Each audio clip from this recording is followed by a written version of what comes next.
Exclusivo Noticias Caracol. Por primera vez, Carlos Palacino, cerebro de Saludcop, habla del éxito y el desplome de la que en su momento fue la EPS más grande del país. Desde su centro de reclusión, en diálogo exclusivo con Noticias Caracol, Palacino defendió su administración señalada de desviar más de 1,4 billones de pesos de la salud. Usted es señalado por la Procuraduría, la Fiscalía y la Contraloría principalmente de desviar los recursos de la salud. Me recibe hoy en la cárcel La Picota. ¿Qué explicación, doctor Palacino, le da a más de 7 millones de usuarios de la que era la EPS más grande en el país? A mí lo que se me tilda realmente es de haber construido infraestructura, de haber adquirido equipos médicos para poder, con esas mismas herramientas, poder generar el mejor servicio posible y defendiendo algunos principios y algunos derechos que deben tener los usuarios en la salud. Pero como te digo, la institución fue muy sólida hasta el momento en que fue intervenida por el Estado. Le cambio de tema y voy ahora a otro punto que parece un poco más grave y es la afiliación de mayores de edad que figuraban en el sistema como adultos. Diferentes apellidos, cédulas que no aparecían, hombres que aparecían como mujeres. En ningún momento Saludcop como tal actuó con el propósito de hacer un registro intencional para beneficiarse con más o menos recursos de parte del FOSIG.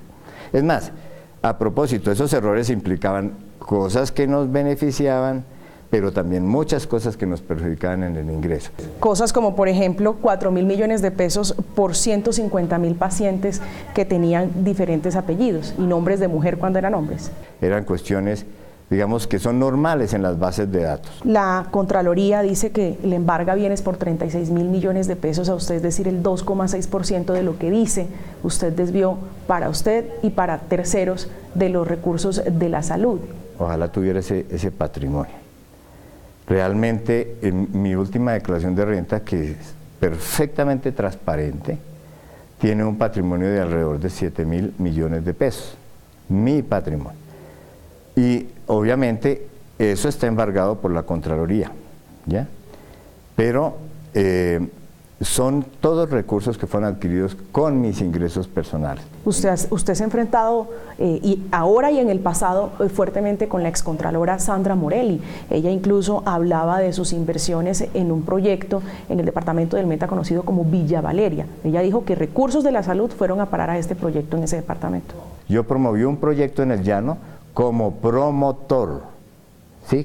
Es decir, uno diseña el proyecto e invita a una serie de personas dispuestas a sacar adelante ese proyecto. ¿Y quiénes eran esas personas, doctor Palacino? Muchas personas. Algunos de ellos inversionistas o dueños también de Saludcop. Los dueños eran las cooperativas.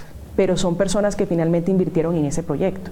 Hay personas que invirtieron en ese proyecto, pero con sus recursos propios. Los entes de control en general encontraron bonificaciones, por ejemplo, a su nombre en el 2005 por 3.541 millones de pesos por gestiones, pero no solamente bonificaciones para usted, sino para su círculo cercano. Es increíble que se esté cuestionando que se le pague una bonificación por productividad a los empleados. ¿Qué empleado en Colombia se gana 1.000 millones de pesos en una bonificación? Ningún empleado se le pagaron nunca en la vida 1.000 millones de pesos. Eso es un dato errado.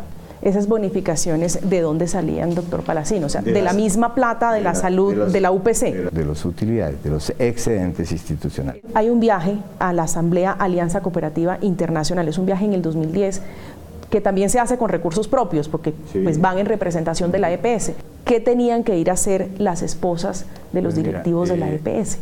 Es muy común, no solamente en el sector cooperativo, sino en todas las empresas, llámese como se llamen, que los directivos, por efectos de integración familiar, puedan eventualmente ir con sus esposas a... Pero con su dinero, no con el recurso de la salud de muchos colombianos. Con el dinero propio de Saludcop, no con el dinero de la salud.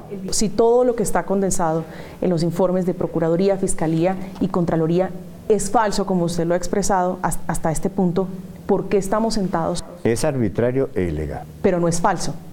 Y seguiremos dando la lucha jurídica.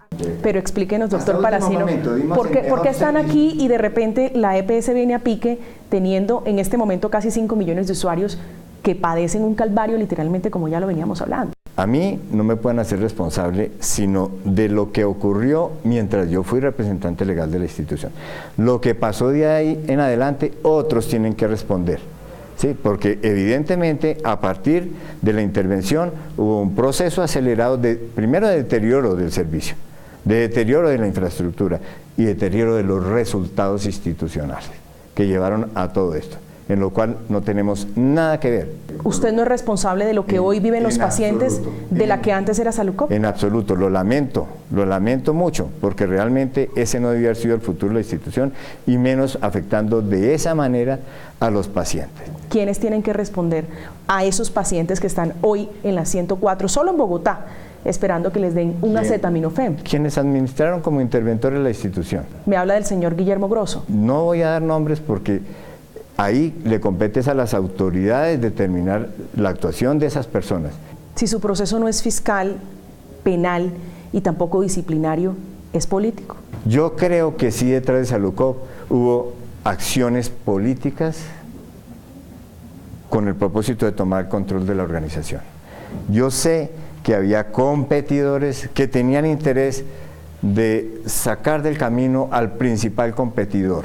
¿Y cuál fue esa mano política que quería quedarse con Saludcop? Le compete a la justicia, le compete al mismo Estado, pero yo sí digo que la intervención de Saludcop fue un error del gobierno, fue un error institucional. ¿Por qué durante la administración, 4 años del señor Montealegre, su investigación no avanzó, no pasó absolutamente nada? Son hechos anteriores al 2004 y que fueron motivos de un inhibitorio que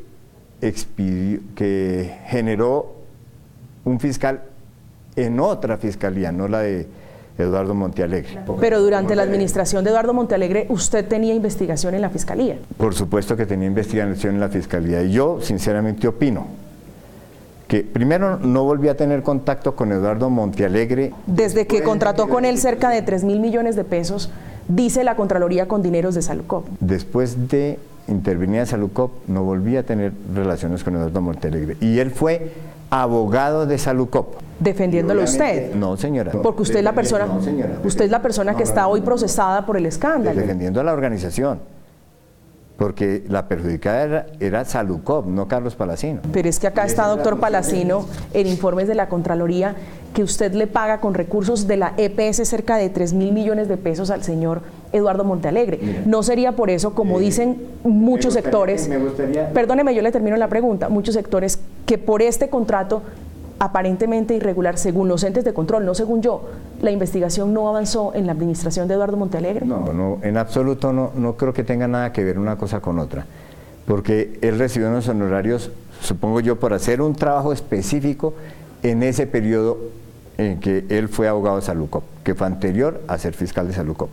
¿Usted qué acepta? ¿Usted qué reconoce?